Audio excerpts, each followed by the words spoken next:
그들이 그의 몸에 향 재료를 넣고 애굽에서 입감하였더라. 하나님 말씀입니다. 오늘이 창세기 강의 마지막 날입니다. 창세기 50장인데 오늘 창세기 50장에는 두 사람의 죽음에 대한 내용이 기록이 되어져 있습니다. 한 사람은 야곱이고 한 사람은 요셉입니다. 창세기가 4대 사건, 4대 족장의 이야기로 요약되는 내용을 가지고 있는데 4대 족장이 오늘 창세기 50장에서 다 죽습니다. 아브라함, 이삭, 야곱, 요셉. 그런데 이 야곱과 요셉의 죽음이 이 창세기 50장에 함께 기록이 되어 있습니다. 그래서 사실은 이 족장의 이야기가 마지막으로 맞춰지게 되는데 누가 주인공인지 사실은 마지막에 죽은 요셉의 죽음을 정말 의미 있게 기록하지 않았을까 생각이 되어지는데 사실 잘 들여다보면 오늘도 그 주인공이 요셉이 아니라 야곱인 것을 우리가 발견하게 됩니다. 야곱이 죽고 이제 요셉이 죽게 되는데 야곱이 죽을 때 유언을 합니다. 이 전까지는 47, 48, 49장은 3장에 걸쳐서 축복을 했습니다. 축복을 했고 이제 죽었을 때 유언을, 자기를 위한 유언을 하는데 뭐라고 부탁하냐 하면 내가 죽거든 가나안 땅에 내가 파놓은 묘실에 나를 장사해달라는 것이었습니다. 자, 이 야곱과 요셉이 둘 다 죽게 되는데 먼저 우리는 이 야곱의 죽음을 잘 들여다볼 필요가 있습니다. 그리고 이게 진짜 오늘 창세기 50장의 중요한 핵심 내용이기도 합니다. 야곱이 죽었을 때 애굽 사람들이 이 장례하는 절차가 얼마나 까다롭고 얼마나 정성을 다해서 장례를 했는지 이 야곱이 죽으니까 야곱의 몸에 향신료를 넣는, 그래서 이 장사를 준비하는 데만 40일이 걸렸다고 기록합니다.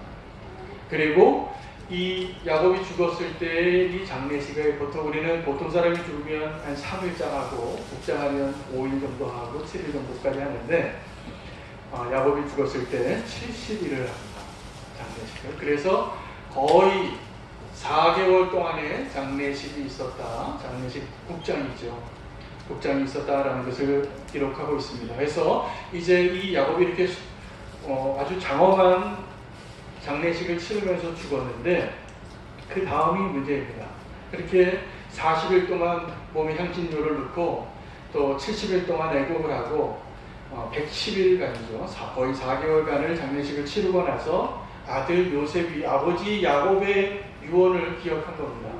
내가 죽거든 나를 반드시 이 애굽 땅에 묻지 말고 나를 가나안 땅에 묻어달라. 이 부탁 때문에 이제 아버지께서 나에게 부탁한 그 부탁을 실천하려고 요셉이 해야 할 일이 생겼는데 뭐냐면 바로에게 가서 요청하는 겁니다. 내 아버지의 이 시신을 이제 이 땅 애굽이 아니라 저 가나안 땅에 묻게 해주시옵소서라고 부탁을 하는 장면의 내용이 기록되어져 있습니다.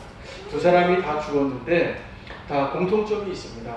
공통점이 뭐냐면 둘 다 이 야곱과 요셉이 둘 다 애굽에서 죽었는데 또 공통점이 뭐냐면 둘 다 애굽에 묻히기를 원치 않았다는 것입니다.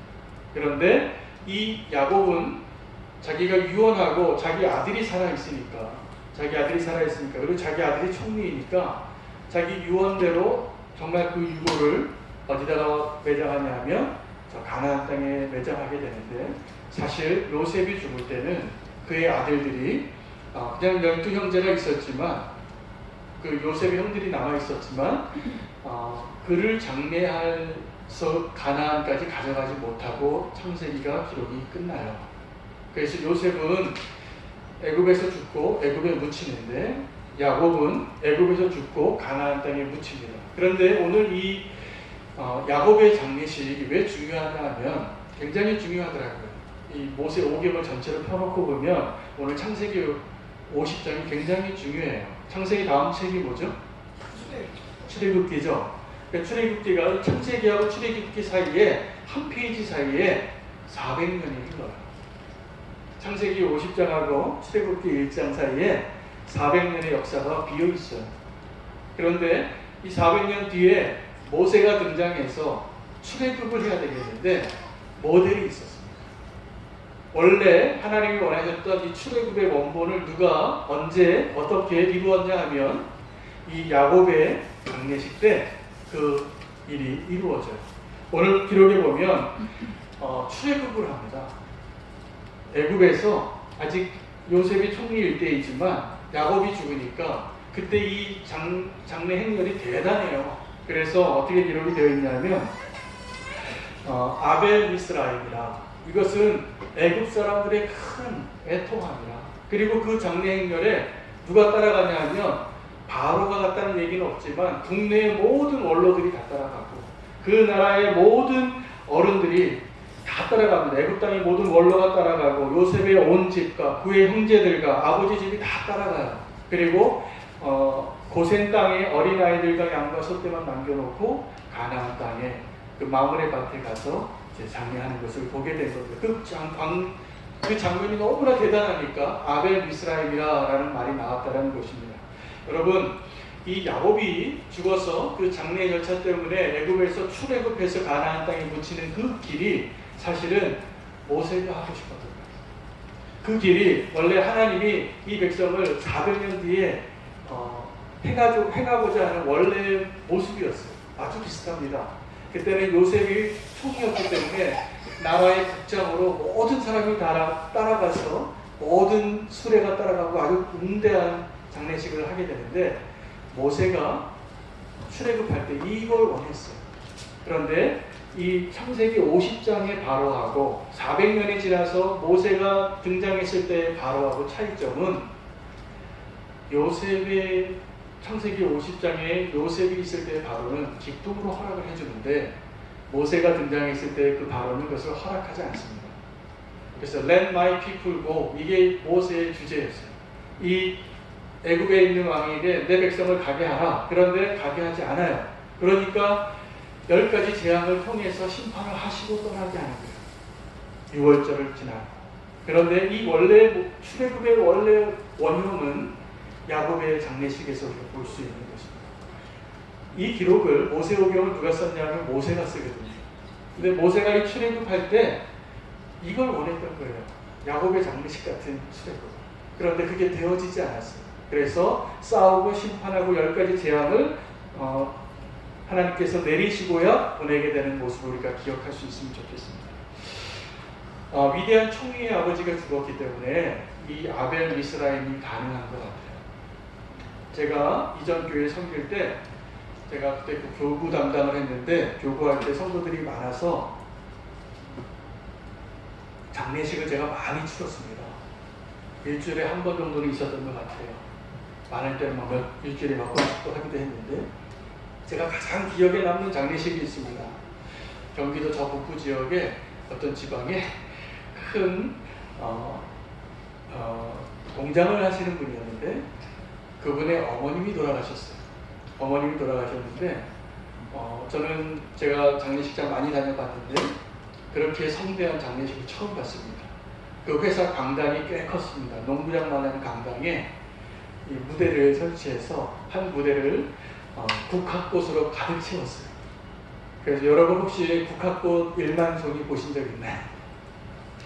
그 장례식에 그 아들이 그 사장님인데 어머니가 돌아가시니까 국화꽃 1만 송이를 그 융단같이 잔디밭같이 쫙 깔아놨는데 정말 대단하더라고요.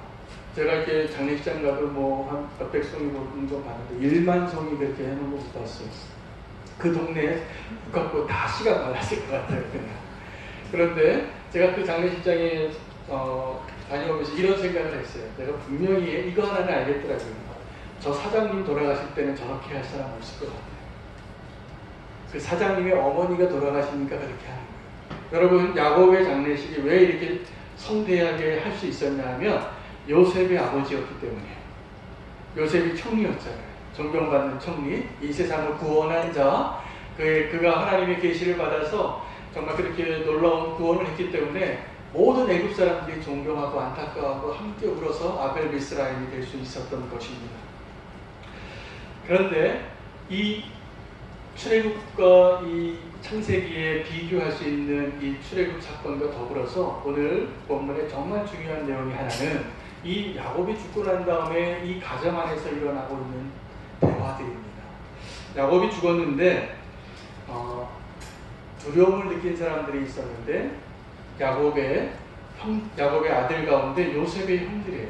이 요셉의 형들이 이렇게 이야기합니다. 아버지가 죽었으니 이제 요셉이 우리를 죽이겠구나. 그래서 요셉에게 찾아가요. 이 형들이 찾아가서 요셉아라고도 말 안 했을 것 같아요. 총리이시여 이렇게 얘기했을 것 같아요. 우리 아버지가 살아 생전에 혹시 내가 죽거든 요셉 총리 당신께서 우리를 원수 갚지 말라고 아버지가 했던 말을 꼭 기억해 주소서. 이렇게 말하고 그 끝에서 두 번째 동생에게 머리를 숙이고 찾아옵니다. 그리고 아버지의 하나님의 종들이신 우리를 용서하소서 이렇게 무릎을 꿇고 나오니까 요셉이 그런 형들을 보고 울어요. 이 창세기 후반부에 요셉이 우는 장면이 3번 나옵니다. 첫 번째 언제 울었냐면 형들의 마음을 한번 떠봤어요. 형들이 정말 저 막내 동생을 위하는가, 그리고 그때 있었던 일들에 대해서 어떻게 생각하고 있는가. 그래서 이 애굽 사람의 총리가 히브리 말을 못 알아듣는 척하고 있을 때 자기들끼리 이야기하는 얘기를 듣고 이제 사실을 아는 거죠.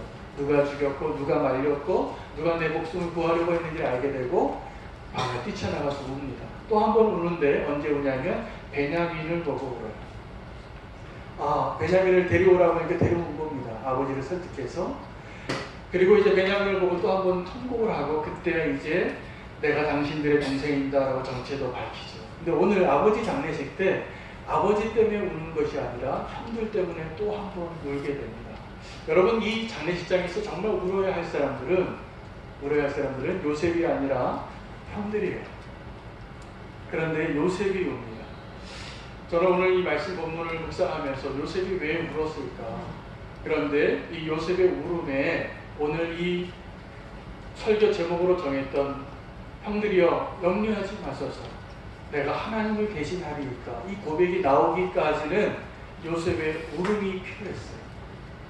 요셉이 그 눈물을 통해서 무엇을 알게 됐냐면 이 형들이 너무나 불쌍하고 이 형들을 지금 내 앞에 무릎 꿇고 나를 살려달라고 무릎 꿇고 있는 형들을 보니까 뭘 알게 됐냐 하면 이것을 하나님이 하신 거구나 라는 것을 깨닫게 된 거예요. 그래서 그 요셉이 고백을 합니다. 내가 하나님을 대신하리이까. 여러분, 요셉이 형들에게 내가 하나님을 대신하리이까 라고 말한 것은 어떤 의미일까요? 내가 하나님처럼 당신들을 복수하지 않겠다, 죽이지 않겠다, 심판하지 않겠다, 이 말을 하고 있는 겁니다. 쉬웠을까요? 제가 보기에 요셉의 마음에 요만큼 그 마음이 있었을 것 같아요. 그러지 않을까요? 이제 아버지도 돌아가시고 이제 내가 거리낄 것도 없고 아버지 마음 아플까봐 내가 그렇게 할 수도 없었는데 이제 한번 내가 내 마음대로 할 수 있을 텐데 그러지 않았어요. 요셉이 위대합니다. 여러분, 요셉은 형들에게 내가 하나님을 대신하리까 라고 말했을 때 이미 하나님과 같은 자리에 앉아 있었습니다. 그렇잖아요. 그 제국의 총리로 제2 권력을 가지고 있는 대단한 권력을 가지고 있고 이 형들에게는 어떤 관계가 있었냐면 나를 죽이려고 했던 형이에요. 나를 죽이려고 했던 형들에게 복수하고 싶었던 마음이 이만큼 있었는데 그것을 극복하는 고백을 하는 겁니다. 여러분, 저 여러분이 정말 주님이 기뻐하시는 그리스도인으로서 살아낼 수 있으려면 이 고백이 필요하겠더라고요. 내가 하나님을 대신하겠습니까? 이 고백을 꼭 하실 수 있기를 바랍니다. 아멘. 내가 하나님 대신하지 않겠다는 고백이 필요해요. 아멘. 내가 하나님을 대신해서 심판하고 정죄하고 죽이고 원수 갚는 일을 하지 않겠다는 이 고백이 필요해요. 아멘. 그때 하나님의 은혜가 시작이 됩니다. 여러분, 이 형들이 만약에 이 요셉의 자리에 있었다면 어떻게 됐을까요? 제가 보기에는 형들이 만약에 요셉의 자리에 입장이 있다면 이제 아버지가 죽었으니까 너희 이제 다 죽었어 라고 생각했을 사람이 될 가능성이 아주 높아요. 왜냐하면 형들의 마음에는 이미 그 마음이 있었기 때문에 요셉에게 나와서 무릎 꿇고 아버지가 이렇게 유언했으니 우리를 용서해달라고 간구하게 된 것입니다. 여러분, 세상에는 하나님을 대신해서 그 자리에 앉아 있다고 생각하는 사람들이 많습니다. 그래서 밑에 있는 사람들에게 온갖 갑질을 합니다. 요즘 뉴스에 보니까 이상하게 항공사 대표들이 그렇게 갑질의 주인공이 되셨더라고요. 그래서 사장이라고 물건 막 던져도 되고, 또 사장이라고 욕이 아니면 대사가 이어지지 않는 말하고, 또 땅콩 갖다 달라고 하는데 껍질 안 벗겨서 갖다 줬다고 비행기를 돌리고, 또 어떤 정치인은 백성들이 개나 돼지라고 생각한다고 술자리에서 말하기도 하고, 이런 사람들의 공통점이 뭐냐면 하나님같이 생각하고 있는 거예요. 그렇지 않습니까? 그래서 그런 사람들의 말과 태도를 보고 우리가 분노하는 거죠. 보통 시민들이 어떻게 저럴 수가 있는가.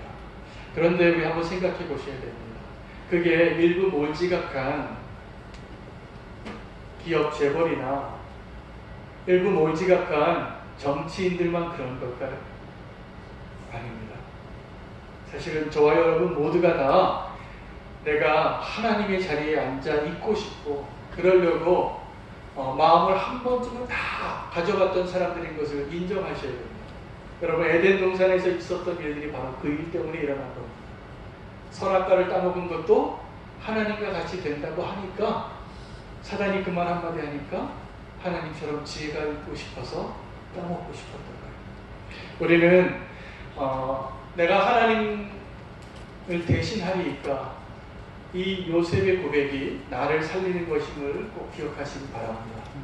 내가 그 고백을 할 수 있기를 바랍니다. 우리가 하나님을 대신할 수 없습니다. 기독교의 핵심이 뭐냐면 우리가 하나님을 대신한 게 아니라 하나님이 우리를 대신하십니다. 아멘. 여러분, 기독교가 무엇이냐고 누군가가 물어보면 분명하게 이렇게 얘기하셔도 돼요. 하나님이 우리를 대신해 주신 것을 경험하는 종교가 기독교입니다. 여러분, 이것이 십자가인 것입니다. 구약시대에 이 제사의 핵심이 뭐였냐면 대속 제물에 있어요.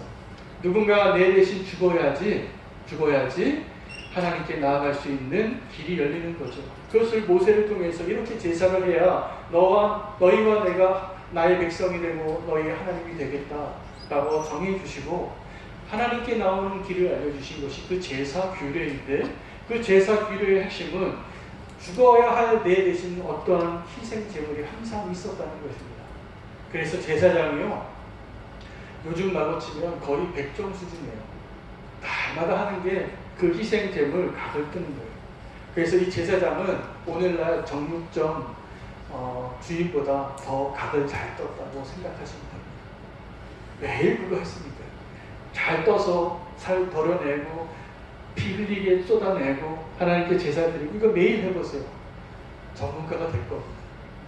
구약의 제사장이 요즘 우리나라의 이 시대에 오면 정육점 차리면 돼요.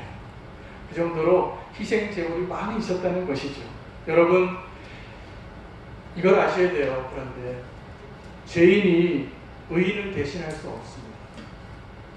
의인이 죄인을 대신합니다. 이게 기독교의 핵심이에요. 우리는 하나님께 나아갈 때 내 대신 죽임을 당하는 그 피 흘림 때문에 소도 잡고 양도 잡고 염소도 잡았지만, 사실은 내가 정말 생명을 얻기 위해서는 예수 그리스도의 피가 흘려야지만 우리가 하나님께 나아갈 수 있었다는 것입니다. 여러분, 오늘 저 여러분이 원래는 하나님처럼 되고 싶었던 마음이 있었다는 존재라는 사실을 인정하셔야 됩니다. 또 하나는 하나님이 인간의 모습이 되셔서 저와 여러분의 죄를 위해서 대신하셨기 때문에 우리가 하나님 앞에 나아가서 어떻게 살 수 있게 되냐면, 그때야 비로소 우리도 하나님처럼 살 수 있게 되는 거예요. 여러분, 요셉이 내가 하나님을 대신하리까 말하고 어떻게 말했냐 하면 하나님 같은 말을 해요. 내가 하나님을 대신하리까 라고 말하고, 내가 형들을 이제 죽이지 않겠습니다, 용서하고 복수하지 않겠습니다 말하고 나서 뭐라고 얘기하냐면, 당신들은 나를 헤아리고 했지만 하나님께서 이것을 선으로 바꾸사 우리 모두를 구원하게 하셨으니 내가 당신과 당신의 자녀들을 기르리이다 라고 은혜의 말이에요. 그 말을 누가 할 수 있습니까? 하나님만 하실 수 있는 이야기예요. 그런데 요셉은 내가 하나님을 대신하리까 라고 말하면서 이제 하나님처럼 말하고 있다는 것입니다. 저와 여러분이 그런 적이 많이 있고 지금 이 자리에 계신 분들 중에도 그런 모습으로 살아가는 분들이 많이 있는데, 하나님께 사랑받기 위해서 우리가 무언가 노력을 많이 해야 된다고 생각하는 분들이 많이 있습니다. 이런 분들에게 제가 이렇게 말씀드리고 싶어요. 한번 해보세요. 한번 해보세요. 나를 조금 만족하게 할 수는 있는데 절대로 그것으로 하나님을 만족하게 할 수 없습니다. 내가 선하게 살아서 하나님을 만족하게 해야지. 내가 죄를 짓지 않고 하나님을 기쁘게 해야지. 거꾸로입니다. 하나님이 내 죄를 사해 주셨기 때문에 내가 이제 죄 짓고 싶지 않은 거예요. 내가 죄를 짓지 않아서 하나님께 의롭다함을 인정받을 수 있는 노력 한번 해보세요. 내가 다른 사람보다 더 희생하고 더 헌신하고 더 양보하고 희생적으로 살아서 하나님이 나를 인정해 줄 거라고 착각하게 만드는 게 십자가의 원수예요. 그게 율법이에요. 바울은 그래서 율법주의자들하고 이만큼도 타협할 수 없다고 생각하고 복음 때문에 싸운 거예요. 왜? 그걸로는 정말 구원의 기쁨을 누릴 수 없기 때문에 그렇습니다. 여러분, 하나님을 내가 대신하리니까 라고 말할 때 하나님이 나를 대신하시는 것을 기억하십시오. 그러면 내 안에 그리스도가 살고 내 안에 성령님께서 함께 하시고 은혜로 이제 하나님은 이걸 아셔야 돼요. 하나님 나를 지금도 너무나 사랑하시고 내가 어떤 잘못을 저지러도 사랑하시는데 왜 사랑하시냐면 내가 착하기 때문이 아니에요. 이걸 아셔야 돼요. 하나님이 저와 여러분을 왜 사랑하실까요? 내가 착하기 때문이 아니라 나를 위해 죽으신 예수 그리스도 때문에 사랑하시는 거예요. 아멘. 여러분, 이게 복음이에요. 우리가 이 고백을 할 수 있을 때 하나님께서, 예수님께서 나를 대신하여 죽으신 것을 믿게 되고 그리고 내가 작은 예수가 될 수 있게 되는 것입니다. 이제 우리는 하나님을 대신하지 말고 내가 누군가를 위해서 하나님처럼 대신할 수 있는 놀라운 삶을 살아낼 수 있는 것을 믿으시기 바랍니다. 다윗 왕이 노년에 나이가 들자 백성들이, 궁중의 원로들이 이렇게 다윗에게 찾아와서 말합니다. 왕이시여, 이제는 절대로 전쟁에 나가지 마십시오. 왕의 목숨은 이 나라의 1000명, 10,000명의 목숨보다 더 중요합니다. 원수들이 다른 사람 죽이려고 하는 게 아니라 왕의 목숨을 노립니다. 왕은 전쟁터에 나가지 마십시오. 이렇게 얘기해요. 또 다윗이 한마디 할 때 내가 목이 마른데 저 베들레헴 곁에 있는 우물가에 물 좀 마시고 싶다 라고 말하니까 그 왕의 목마름을 채워주기 위해서 용사 3명이 그 적진을 뚫고 물 한 컵 따라오기 위해서 자기 목숨을 겁니다. 뭐죠? 대신한 거예요. 요나단이 다윗을 너무나 사랑했는데 사실은 요나단은 사울 왕의 후계자로서 자기가 왕이 되어야 할 자인 걸 자기도 알았어요. 그런데 왜 그렇게 다윗을 위해서 아버지를 설득하고 다윗을 살리려고 했을까? 보통 사람 같으면 사울 왕보다 요나단이 더 다윗을 죽이고 싶었을 것 같아요. 그런데 요나단은 그렇지 않습니다. 자, 다윗 왕 주변에 있던 궁중 원로들이나 또 이 베들레헴 물가에 생물의 물을 길어오려고 했던 세 용사 요나단이나 왜 다윗을 대신해서 이렇게 목숨을 걸었을까요? 진정한 사랑 때문인데 그 진정한 사랑은 하나님을 향한 사랑입니다. 하나님을 향한 사랑 때문에 이러한 일들이 가능했어요. 여러분, 제가 지난주에 영화를 하나 봤는데 2009년에 나온 영화였더라고요. 옛날 영화를 하나 봤습니다. 찾아서 가족영화, 은혜를 받으려고 영화를 하나 봤는데 영화 제목이 Everybody's Fine이라는 영화예요. 혹시 보신 분 계실지 모르겠는데 기회가 되면 한번 보셔도 좋을 영화라고 저는 추천하고 싶은 영화입니다. 이 영화를 보면 누구나 다 아버지께 전화를 한번 걸고 싶어져요. 그런 영화예요. 이 영화의 주인공이 로버트 드 니로가 주연을 합니다. 그런데 이 로버트 드 니로는 평생 가족을 위해서 헌신한 아버지였어요. 그런데 8개월 전에 사랑한 아내가 사별을 해요.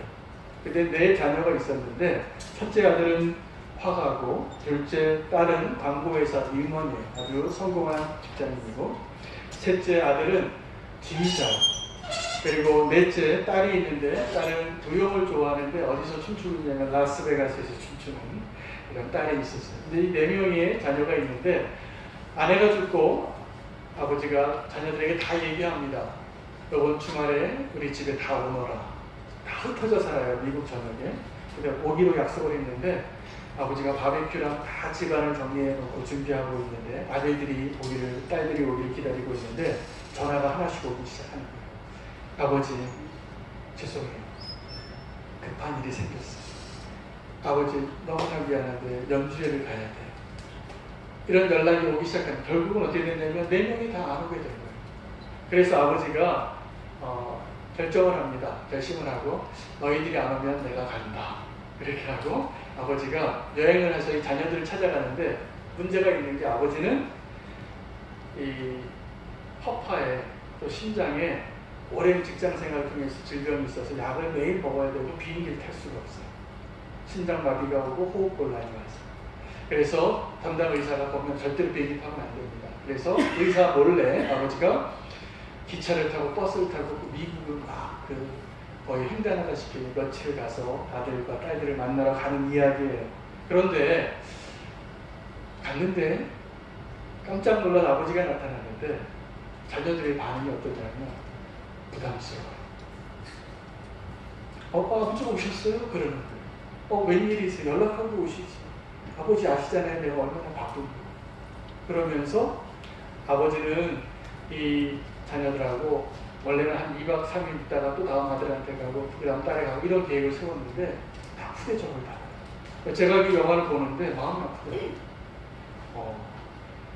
혹시 내가 내 아버지한테 혹시 그렇게 살고 있진 않은지, 아니면 내가 곧 우리 자녀들을 다 시집 보내고 방문할 때 저 모습이 내 모습이 되지 않을지 이런 생각이 들었어요. 영화를 보면서 마음이 아프더라고요. 그렇게 평생 자녀를 위해서 이렇게 헌신한 아버지를 자녀들이 바쁘다고 아버지 굉장히 부담스러워하는 거예요. 그런데 이 영화의 진짜 주제는 그 다음부터였어요. 그게 아니에요. 그 아버지가 이제 여행을 합니다. 기차를 타고 갔는데 첫째 아들을 못 만나요. 집에 문이 잠겨 있어서. 그래서 둘째 딸 집에 갔는데 깜짝 놀라요. 왜 아버지를 반기질 않아요. 아버지 내일 가셔야 돼요. 내가 무슨 일이 바빠서 같이 있을 수가 없어요. 그래서 아버지가 하루 저녁을 같이 먹는데 부부 사이가 별로 안 좋아 보이는 거예요. 안 좋아 보이는데 눈치를 채요. 근데 그래서 그러냐 그러면 또 그 다음 아들에게 가는데 아들이 지휘자인 줄 알았는데 알고 봤더니 지휘자가 아니라 북치는 사람이에요. 근데 아버지는 우리 아들이 지휘자라고 자랑스럽게 생각하고 있었대요.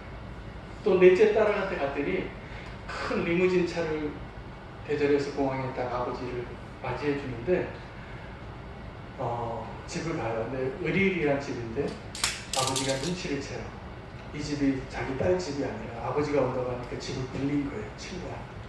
그리고 알고 봤더니 다른 사람이 아기를 맡기고 봐달라고 하는데 알고 봤더니 그 딸이 그 딸의 딸이에요. 근데 아빠한테는 내가 미혼모라는 사실을 말할 수 없었어요. 근데 아버지가 이제 그 집의 마지막 집에는 제일 인간적인 딸인데 그 마지막 딸 집에서는 딸이 돌아가겠다 그래요. 폐를 끼치고 싶지 않았어요. 그래서 비행기 타고 집에 돌아오는데 아버지가 그 사실을 안 거예요. 뭐였냐면 아버지는 사실은 아이들하고 대화를 잘 할 수 없었어요. 8개월 전에 돌아간 어머니는 이 모든 사실을 다 알고 있었는데 아버지는 우리 딸, 우리 아들이 다 자랑스럽고 내가 기대하는 너는 이렇게 성공해야 돼, 너는 이렇게 잘 살아야 돼 하는 그 마음으로 아버지를 실망시켜드리고 싶지 않아서 엄마한테는 진실을 다 말했지만 엄마는 아버지한테 얘기하지 않았어요. 근데 그 엄마가 죽고 나니까 아버지가 이 사실을 알게 된 거예요. 아버지가 이 자녀들에게 다 편지를 한 장씩 씁니다. 이번 크리스마스 때는 함께 다 모이자.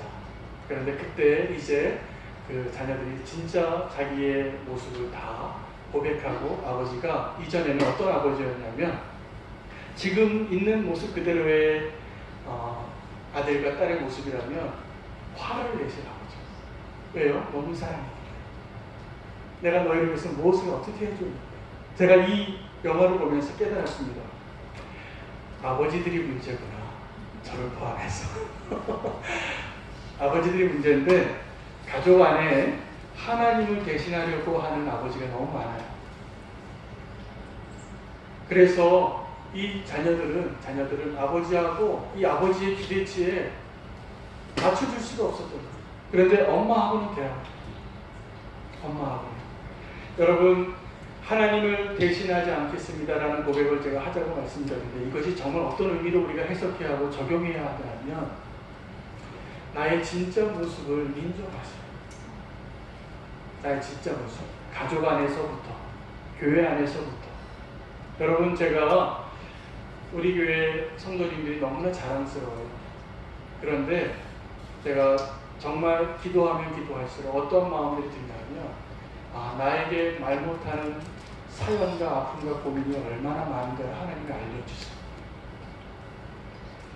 여러분, 하나님은 우리의 모습 그대로 하나님께 나오는 것을 원하세요.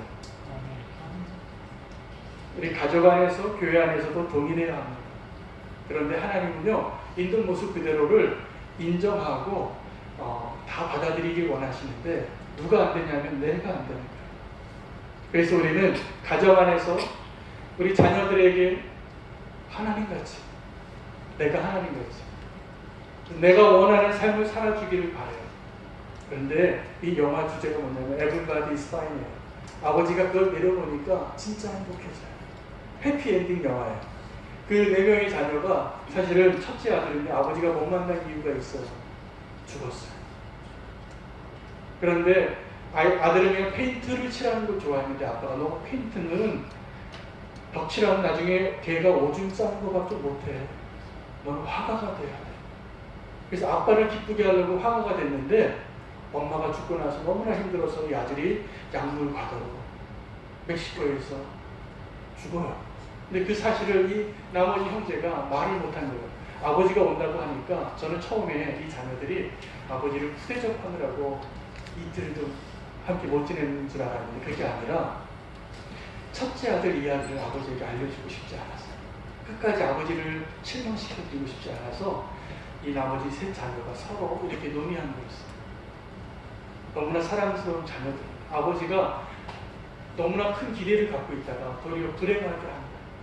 여러분, 우리가 하나님을 대신하지 말아야 됩니다라는 것은 뭐냐면,